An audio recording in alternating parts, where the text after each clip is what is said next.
Steve with Elev8, and we have a really cool Elev8 tonight with Oracle Glass ink. Man, this dude's stuff is really cool. I highly suggest you follow him. You're gonna like what you see. Really quickly, I want to throw out there, we have a really neat 501c3 Elev8 veteran program where we get to help veterans with some alternative therapies, be it consumables or consumable products. Also, we have a really cool thing, Elev8ambassador.com. It's for girls, guys, really anybody who wants to help us build this really neat thing we're doing here, and you get to earn some credits as well. Anyways, let's roll into this Elev8. Well, welcome to Elev8. We got Oracle Glass here, and thank you for joining us. Hey, happy to be here.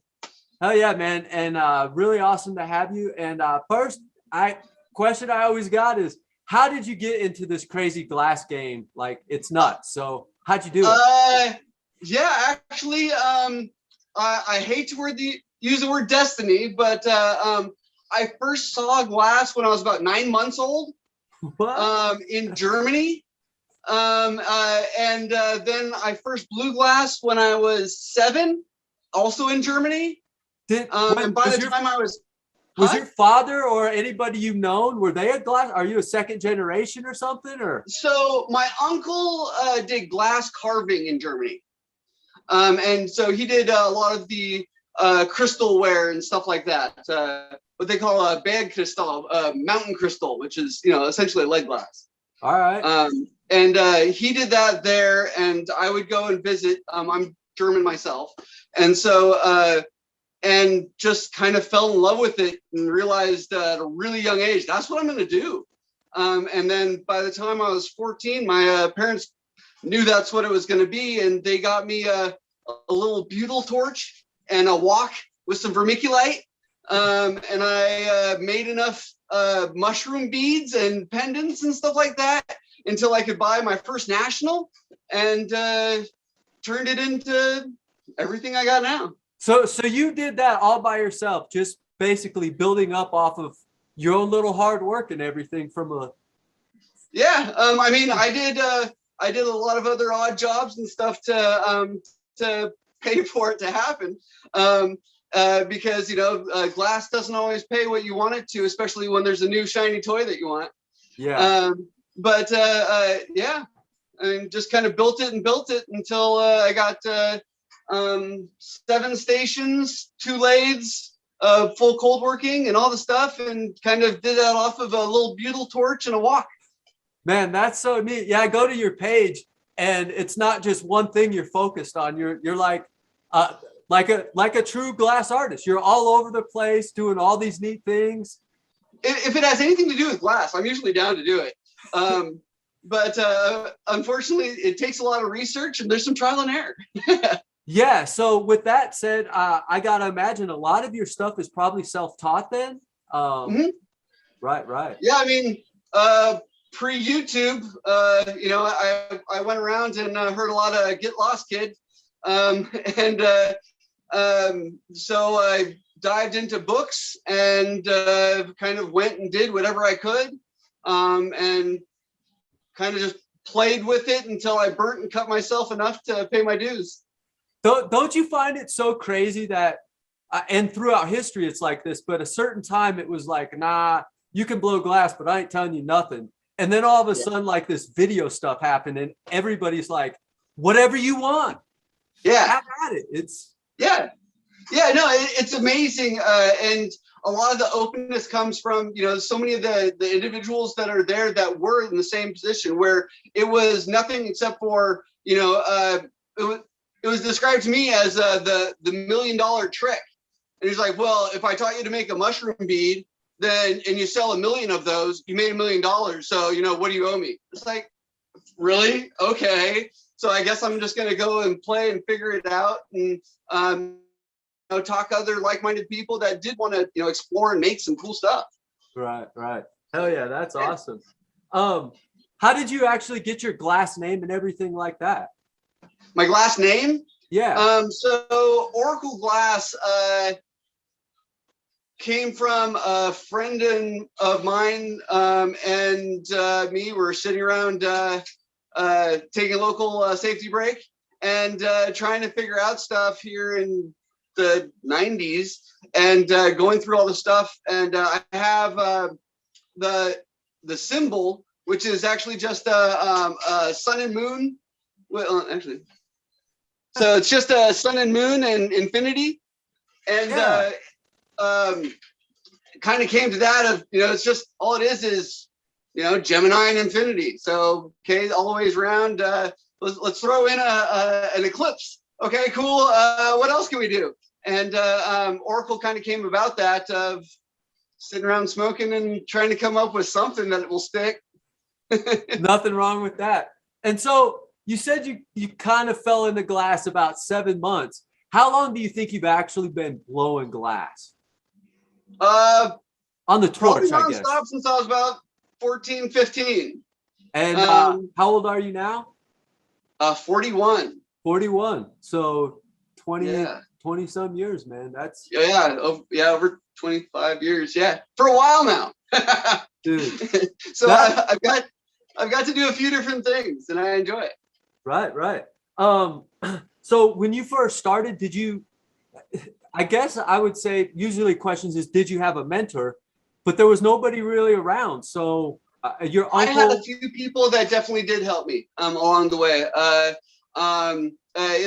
Luckily in Portland, Portland has had a decent amount of glass blowers coming out of the Northwest.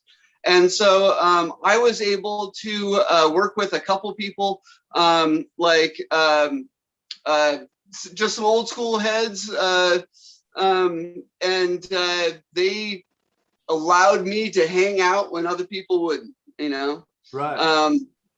So one of the big ones, a kid Bingo, who's still around doing stuff, and I don't know, Magic, Mama Jessica, and I'm getting summoned. I'm in a meeting. That's okay. Come here. Someone demands to say hi. Hello. Say hi. Okay, now that you've been in the meeting, go. Yes, of course. Knew I was in a meeting, so had to come. That's all right though, and so she probably plays an important role in your life then. Definitely. I would like to call it grounding, but something that age doesn't ground. But it definitely has given me a focus and definitely a creative energy there. Right. Hell yeah, that's awesome. Have you taken any classes to enhance your skill set? And if so, do you recommend them to other people? I recommend getting your hands on whatever information you can. I've always been I'm more likely to read a manual than a novel. So I have a whole litany of different glass technical books and everything else that I've gone through and done everything in them. Like I was saying before, before YouTube and a bunch of this other stuff, there was the, Hoyle's Blue Bible, and did everything in there, a dozen times, and kind of down the list. I haven't really taken in classes. I've blown glass with a few, but I definitely would recommend it if you want to get into it. And there's a technique or something that someone's willing to teach you, by all means. Soak up that knowledge. Have you, with 7 stations in your facility now, have you given any classes, and do you do that often? I've given a couple small classes, but it was more like one-on-ones with people that just really wanted to learn stuff. It has been something that I've been looking into, and I've had requests for. I make a decent amount of fittings and machinery for fittings. And so I've had people ask me about that stuff, and I never, since I was self-taught for the most part, it was hard for me to justify teaching someone else this stuff that I've just explored and found out. There's a lot of time and energy into that. Oh, definitely. But now that I actually got a second lathe and stuff like that, I feel like I might be able to have someone come in and show, a couple of different people, even if it's just a pair of people that want to learn something. Right. Hell yeah. And do you enjoy giving lessons or sharing knowledge? I really do actually enjoy doing the lessons or sharing the knowledge more. I'm not one to be actually in front of the camera, as I'm sure you've seen on some of my Instagram stuff. I'd rather let the glass and the art and everything else kind of speak for itself, opposed to having me be the figurehead of it.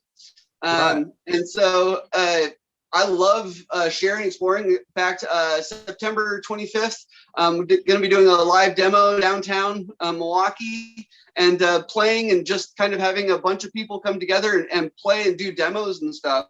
I love doing that, and I can't wait to actually do a lot more of that too. Right. So, yeah, it's really fun to get out there and kind of show it. There's a few different levels of things. I know that, where you're at, of being involved in the glass scene and seeing the glass and knowing some techniques and all this other stuff, and being able to explore from that one level is a completely different thing than when a random person comes off the street and sees some guy making carnival glass in a mall. Right. And to a lot of people, it's all this one glass. You blow glass. That means you make all these things. It's like there's so many different things to explore in it that bringing those about and showing people the variety that's there is just it's I don't know, it's a lot of fun to explore and open people's eyes to it. It is. It's completely endless. I don't know. I'm sure there's other things out there that are just rabbit hole after rabbit hole, but glass is it for sure. It's where do you want to go today? So yeah, exactly. And so I just last night finished up some glue tech to get this sword done. That is so wicked. I think it turned out all right. Yet again, this is and what is glue tech? Is that where you glue the pieces together, kind of like Jack Storms would do? There's no real way to actually get this guard on there so that it would actually be secure. Right. So by just cutting it apart and gluing it on, essentially, it's a little bit more than just gluing it on, but it comes out with a really cool, fun thing that that's fresh, man. Yeah. So there's so many different facets to it, and that's one of the things I love about glass. And was that piece there? Was that actually Boro, or was that leaded No, glass? that's some plate glass. Right. I did a backsplash for a house, and they had me do this large curved backsplash, and so I had to do a lot of slumping and testing with this large thick glass, and ended up with some big plates afterwards, and cut it down and ground it and stuff like that. I was like, you know what, I can make a sword out of this. So I did.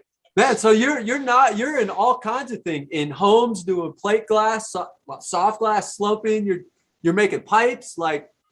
Oh, yeah. Like you said, if it's glass, did you get the package I sent you? No, not yet. Otherwise, I'd have it up here right now. But we will pull it in, and we'll try to show it off. So, yeah. And so in that I did some faceting, and so you got another little guy. A little faceted quartz. Oh, wicked. Just a flat bottom faceted quartz, and going the quartz way too. Right. Right. Yeah, that's cool. Do you like doing quartz? Or not so much? I hear it's real dirty and. It's. I don't know if it's necessarily really dirty, but you have to keep it impeccably clean. Like everything along the road, you have to just be really super diligent about cleaning, maintaining, and so it kind of has its own problems. because anything on there just wants to burn in and be there forever. So, and with that said, that's probably why people almost in the olden days were chazzing their bangers so much, because it had shit on it. Then they heat it up, turn it red hot, and that it just would fuse it. So it's keep it clean. It just attaches. Yeah, that's neat. Yeah. Where do you get your inspiration and creativity from? Well, you definitely met one of them. One of my inspirations there. A lot of that comes from her. But both my parents were art teachers. Okay. And so I kind of came into some of my inspiration for what I do because they weren't doing that. They were so much better than me, especially, when I'm little and stuff, that I wanted to do something that they weren't doing. And so I didn't have to compete with them in drawing, or my dad does pottery.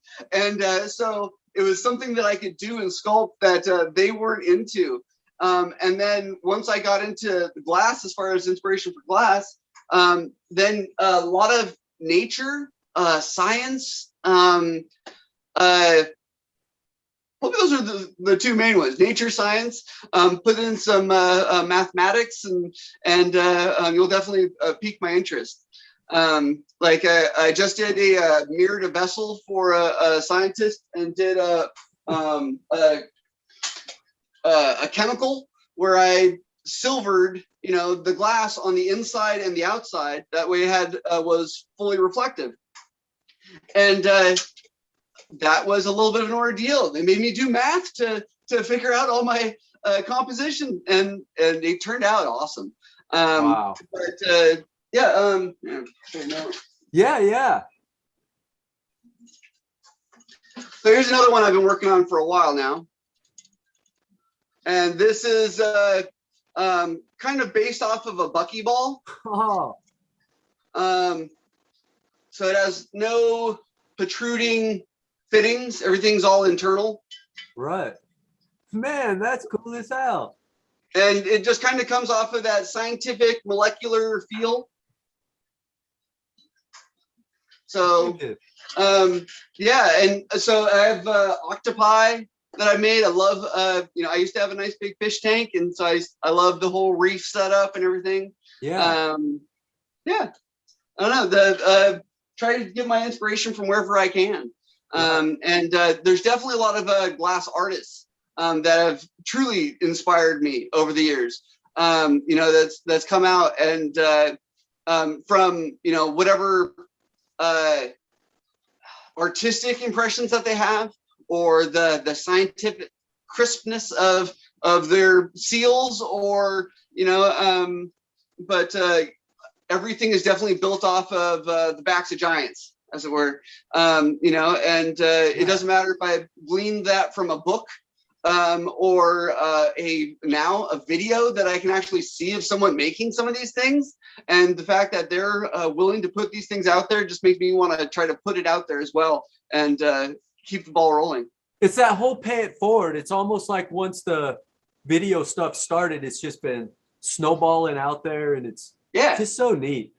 Yeah. No, it's amazing what you can find out there, especially when you come up with, I have this idea for, something that I want to create.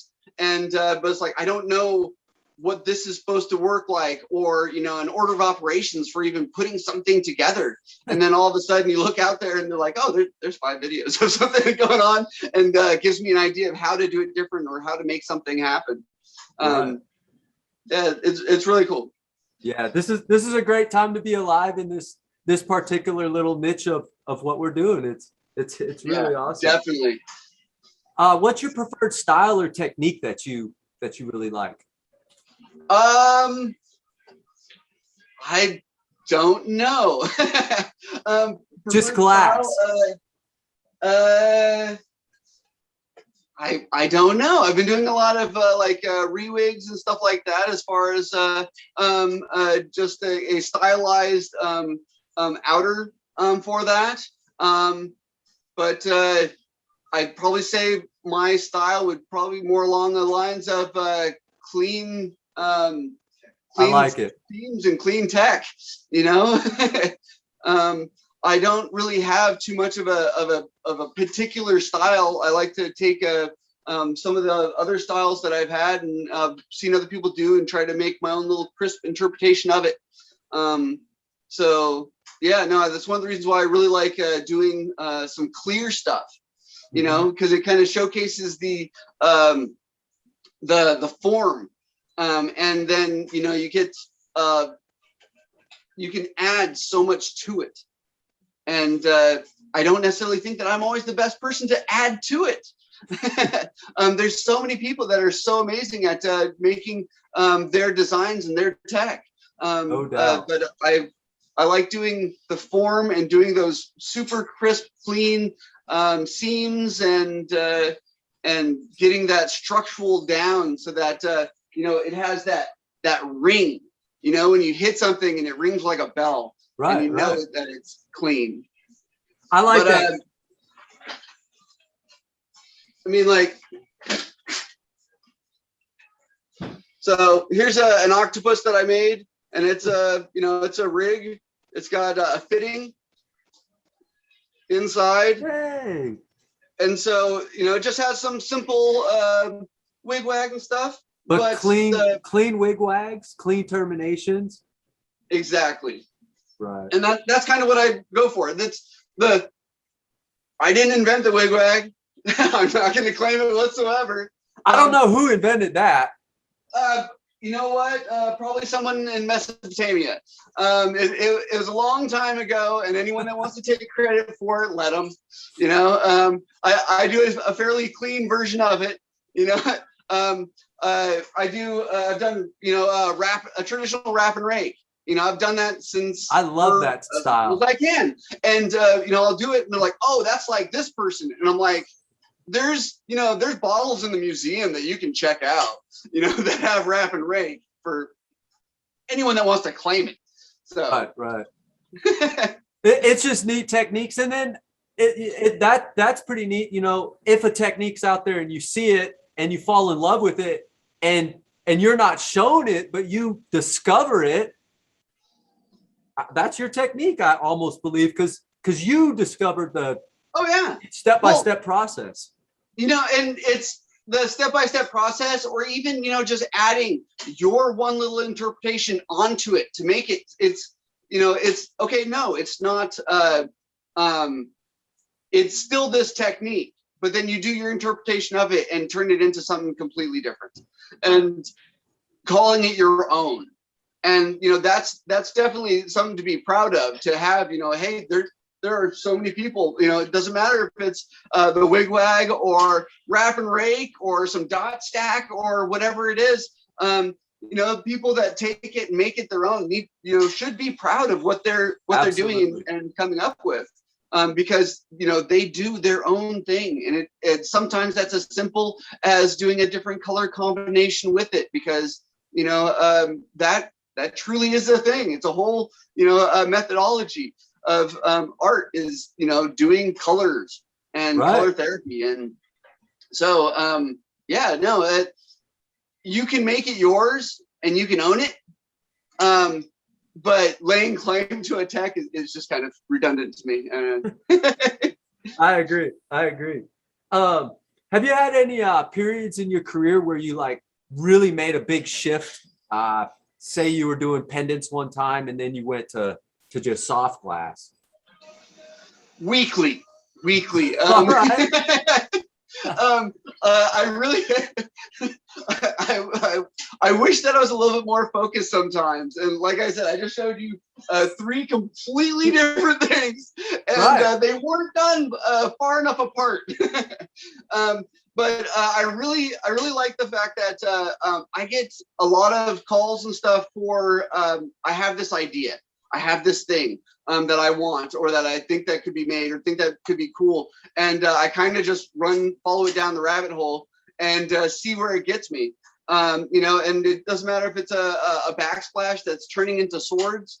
And, you know, I did an amazing one with blossom glass, and things just turned out amazing. And seeing where that goes, and then turned around and started doing quartz because I had people ordering quartz fittings.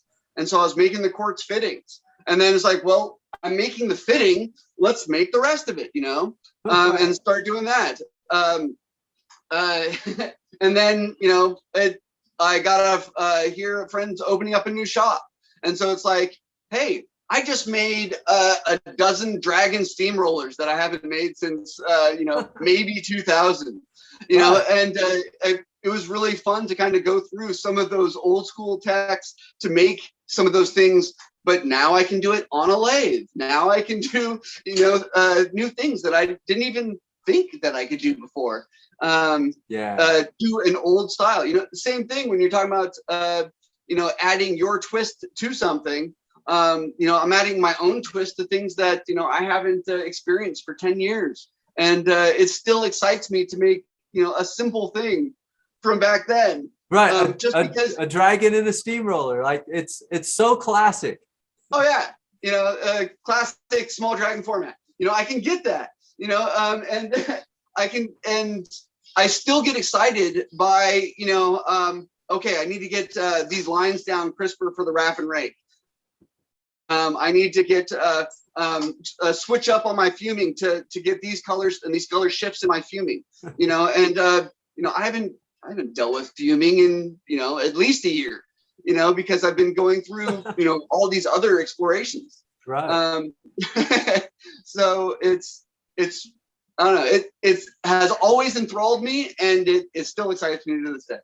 Hell yeah. What's your favorite items to blow, actually, or create? I guess would be a better word. It kind of goes back to that tech. Of trying to get these crisp seals or whatever else. So I think that the next one that I have been working on is so this little guy here.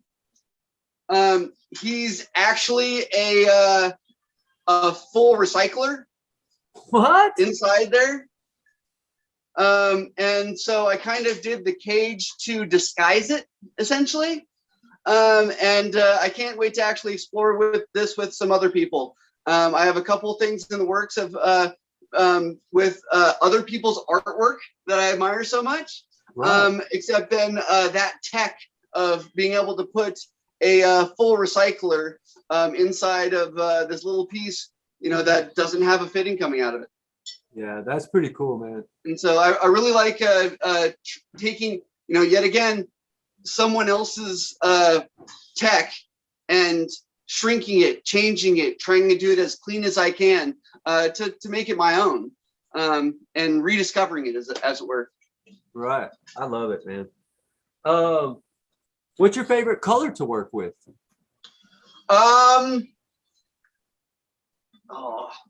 I would probably say I hate to say it, we're probably just like a cobalt, All right. Just because it's so fluid and can go with so much. And it doesn't matter if you take a super saturated cobalt and use it for something and have it almost be a black in something, to blowing it out so that it has this blue haze, or backing it with something, or blue's always been one of my favorite colors, and I think it stuck with me. That cobalt base, it doesn't matter if it's a wine glass or a vessel or something like that. To take something like that and then put a carved design or something like that. I think one of the things that I actually want to explore here, the Japanese tech of doing the gold inlaid on the broken vessels. Yeah. I've always loved that. And that in combination with that solid blue, solid cobalt, almost black blue sometimes. I think it just has a glow to it. And so I actually have a few of the things in line to do a little bit of that gold tech to some broken vessels. and yet again down another rabbit hole that I probably shouldn't go down. I love it. You're just somebody that you gotta follow and watch, because it's like you said, each week it's a new project. What's this guy gonna do? So yeah, I should be a little bit more rooted, but I'm not. I'm really not. It seems like you're doing well for yourself. I mean, you got a huge smile on your face. It seems like so I think you're doing it right, man. I am very blessed. I am so lucky. I'm not sure exactly how I got so lucky, but I'm definitely gonna play with it as much as I can. It's hard work, man. Hard work. It is, and well, like I said before, sometimes you got to do other things to make it happen. The reason why I can sometimes run down this rabbit hole is because I do manage a decent sized studio with some amazing artists, and them keeping the studio up and alive allows me to kind of chase some of those things. Mm-hmm. So it's really in thanks to the other glass blowers that support me, and my patrons that support me, and help me go down these fun projects and learn these new techs. I love the tech. I really do. It is. It's just new stuff always, and then somebody else comes with something, you see it, and it's phenomenal.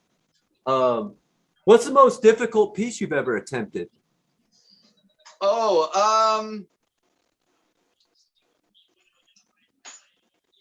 I have tried to make some molecular pieces like in the 90s, and they were way beyond my means. now I have a better idea and of what and how to go about some of these things, but probably some of my hardest pieces were trying to go, back then what was big, and make these pieces and have them crumble and just crush you after a month working on something, just to have it end up in a heap at your feet. That's probably one of the hardest things to go through. I know every great glass blower has done it in their striving to get there. That's probably been the hardest thing, is to overcome something that detrimental, you put your life into this, and who knows even how many hundreds of dollars in just raw materials, and just to have that crumble in your hands can just be so devastating. So I'd say that's probably the hardest piece to make. But I've definitely made some larger individual and some tech, like exploring the octopi. So the octopus is all hollow, all the legs are hollow, and they're all cut from a single disc. And so it's kind of fun. So I just make a large disc, and then I bisect it, and then extract all those bisected pieces. And so each one is its own, one's a mouthpiece, one's a carb, one can be whatever you want on it. And it allows a lot more freedom in that. And also I don't end up having to have a fitting on an arm or something like that, because it's right there in the middle of the mouth. And getting to the point where I could not have that disc that was cut into 8 sections not crumble, that was a monumental undertaking. When I finally figured that out, I definitely was happy. Right. And now it's probably just easy peasy for you to go in there, cut it up properly, but knowing how to do that, keeping it warm, still a pain for you? Keeping it warm, realizing that you really got to stick with some of your timing okay, I've done this in this area for this long, I need to throw it in. It doesn't matter what I want to do next. I need to throw it in the kiln, let it soak and stuff like that, and move on with it, opposed to keep on going. Especially in something like that, you're talking about, essentially a clock face that you're trying to work around. and you're not going to get all the way around before that center gets cold, and arms just start falling off. And when that happens, you just got to start over, because those seams are never going to be the same. Right. Yeah, I would love to see that get made someday and see the disc and how you do it. It just sounds phenomenal how you're doing it. That's really cool. Happy to. Do you collaborate often? It sounds like you do with a lot of different people. And not as much as I'd like. I stick to my own little hole, and I don't go out enough. And a lot of the collaborations that happen is going out and interacting with those people and making those connections of, hey, you have this cool thing, I got this cool thing, let's do a cool thing. And I don't get out enough to do that. And then, of course, with the last year or so, not much of any of that's happened. But I've been lucky enough to have a couple good artists in the shop. And so I've been able to work with them. And I definitely look forward to doing a lot more with a whole slew of people. I got almost 20 people going to the event in September. And so I can't wait to play and hang out with some of them. And I have a few things actually in the works here with the swords and a few other things. So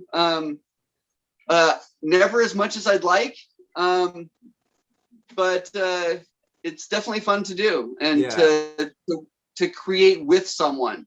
And you're going to be, you said, what shop is this that you're going to be at in Milwaukee? So Slabtown Boro is having their grand opening, and they're sponsoring or having an event right downtown Milwaukee, Portland suburb, and it should be actually a lot of fun. We got just like 4 stations, but 4 stations, some sound, and some other little vendors and stuff, and it should be a lot of fun to be able to hang out with some good people and make some glass, and hopefully get some new people to see and into glass. Yeah. So now, excuse me, I definitely feel a little bit ignorant here, but you keep mentioning Portland and then Milwaukee. This is not Milwaukee, Wisconsin, then you're talking about. Milwaukee is yes, of course. Dude, there's gonna be some people showing up downtown Milwaukee, and they're gonna be freaking out because. Well, that's what I was about to do. So I started to catch this. I'm like, oh my God, I better ask. Milwaukee, Oregon, which is essentially a suburb of Portland, and they're gonna hate me for saying that they're just a suburb because but a suburb of Portland is gonna have one, and so it's local for me, and. I'm sure that you have viewers all over that are down to go to Milwaukee and check things out. And if they're in the Portland suburb of Milwaukee, they should definitely stop by. Yeah. So, all right, cool. I'm glad I asked that because. Right? Likewise. Have you ever competed in any events? No, I have not competed. There's definitely been some times I've gone to things and I felt like one, but no, I've never actually competed in any events. Do you find that because maybe you just don't like the pressure and you just like doing what you're doing, or you just haven't found the right time? I don't know if I found the right time. That, and I mean, I don't go out and put myself out there enough to do these competitions, but yet again, I'd love to. One of my main problems is time management, and right. So saying, oh, you can do these things and you've got 4 hours and go. Okay, I'm going to be about a quarter of the way done with this when you call time, and so I think that that would be my biggest obstacle to overcome, is the time management for something like that. But I'd love to do it and play it. To me, it's more just play with other artists. Exactly. I don't know. It'd be nice to say that, I won all this stuff from competing against these people that I'm actually trying to, do stuff and hang out with. And it's interesting, but no, I haven't done much competition. Probably should. Hell yeah. Well, if you're there, have fun. Yeah. Yeah. Right? Do you consume cannabis yourself? I do. I do love me some flower. So you prefer the flower over the concentrates? I do. I've been a flower person for a long time. I really do love some live rosin. I'll definitely consume a little bit of that. But I find that I like it, and then my tolerance goes up, and then flour is pointless, and then I revert back to flour because I can continue with that. Right. I can work. Right. It's a nice balance, and I don't know. Yeah, I mean, between coffee and flour, I'll sit on the torch all day long, happy as a clam. That's all you really need, I think, for drugs in life, in my opinion. Coffee. It works for me, Yeah. Do you have any hobbies outside of glass? Yes.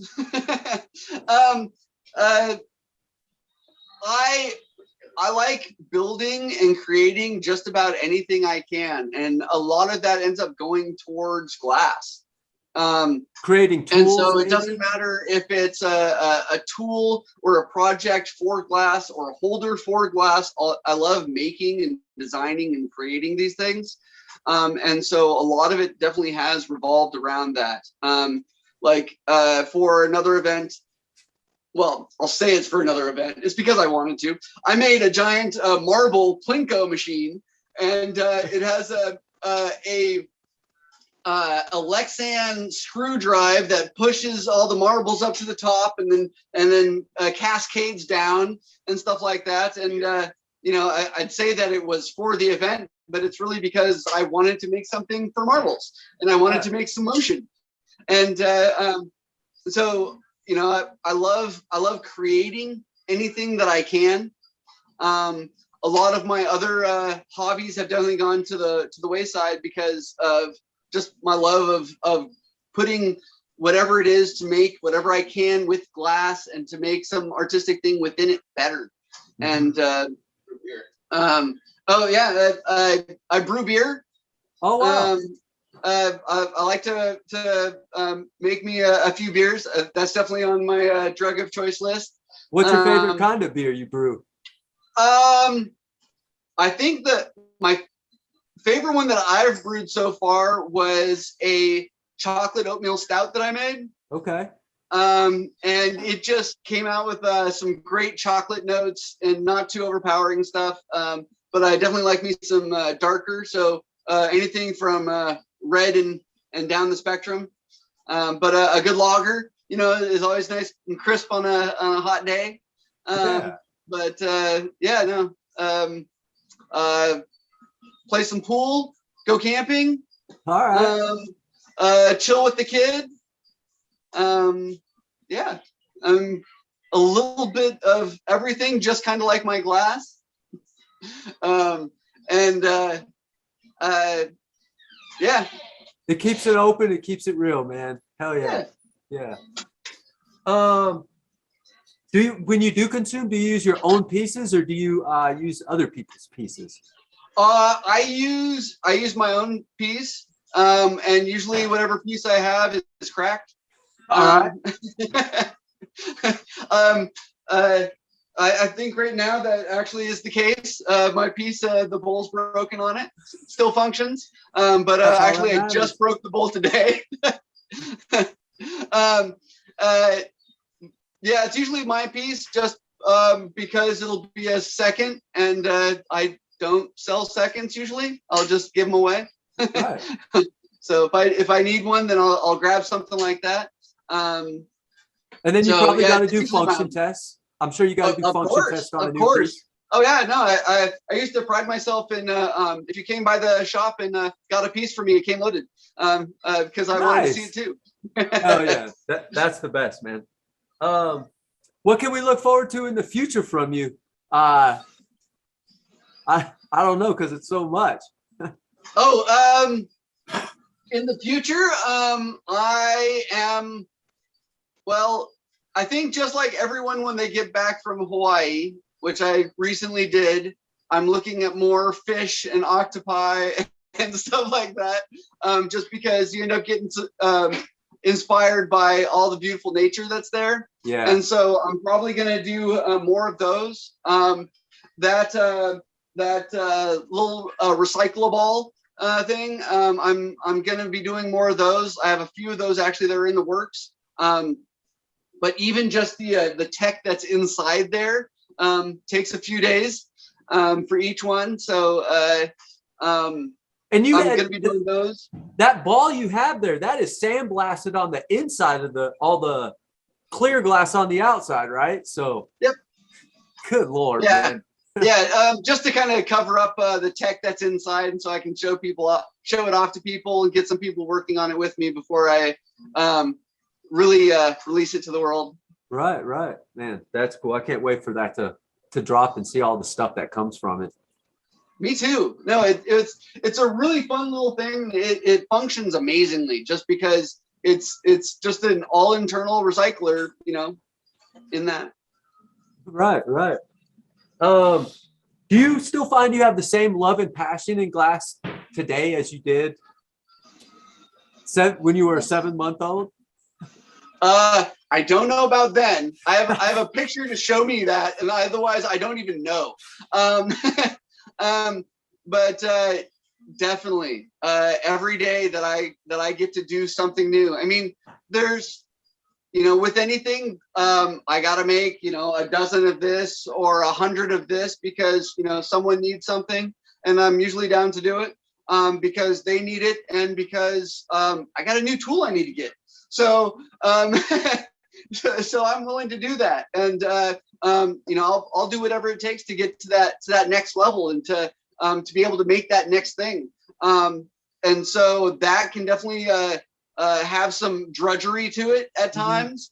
In which case, I'll just, drink my coffee, smoke a bong hit, and get back to work, and make it happen. But whenever I can actually explore, or like I said, even with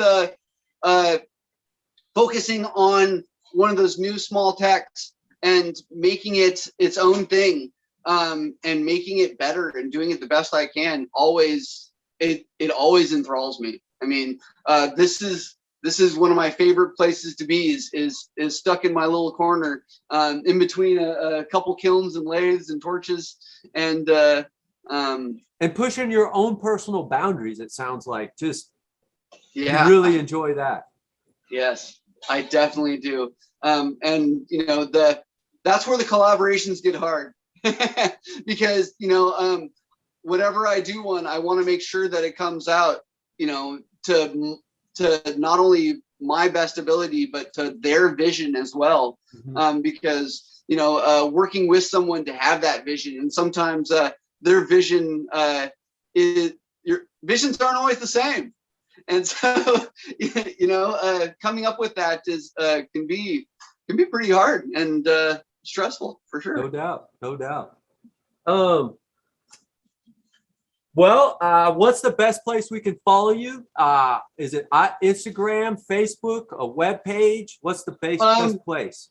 Probably Instagram right now. Our webpage is a mess. Facebook wants to pull everything in from personal to business and everything else. And so if you're following me on the business on Facebook, it comes from Instagram just because it's ease of process to load and upload. But I really try to hit as many of the notes as I can. Instagram's probably the safest bet as far as a constant supply of new images, shots of the projects and things like that.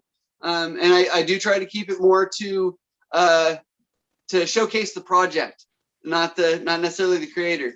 Right. And so that's what a lot of it is, and hopefully bringing someone to a new tech that they wanted to learn. Hell yeah. Is there any thing you'd like to add? Did I miss anything? Any shout outs or something special or? I mean, we hit a lot of the bases. I love to shout out to all the people that have been helping me over these years, all my awesome shop mates, to make it all possible. Having the event with Slabtown Borough, Milwaukee, Oregon. Yes. And on September 25th, and that's gonna be a lot of fun. Got some fun people coming out to play, and if anyone's in the neighborhood, come down, hang out, and looking forward to what comes next. I'm actually really trying to set up a more of a mobile glass studio, and so I can go and do more with people and have fun. And anybody that wants to come by the shop, I usually try to have a station around so that they can play here as well. Nice, man. That's awesome. And that's really awesome, keeping an open invitation like that. And seems like anybody who gets a chance to come work with you is going to have an awesome time, man. And their brains are going to blow. So I hope so. I mean, between a pool table, possibly a keg of beer that I brew, and some glass, it's hard not to have a little bit of fun. Hell yeah. Well, I think that was a perfect way to end this. So awesome. Go check out Oracle Glass. And man, it was super awesome hanging with you today. And I appreciate it. This was awesome. Man, that was really awesome to hang out with Oracle Glass. Oh man, just so cool, so fun. Make sure you go follow them, check them out, and hell yeah. And also, make sure you check out our Elev8 Glass Open. He's got some stuff in there, a lot of cool stuff. And I want to say thank you all for joining us on this Elevated 8. Also, we got Elev8 Veterans. It's our 501c3. Check it out. It's really cool. Really neat thing we're doing to help veterans with some alternative therapies.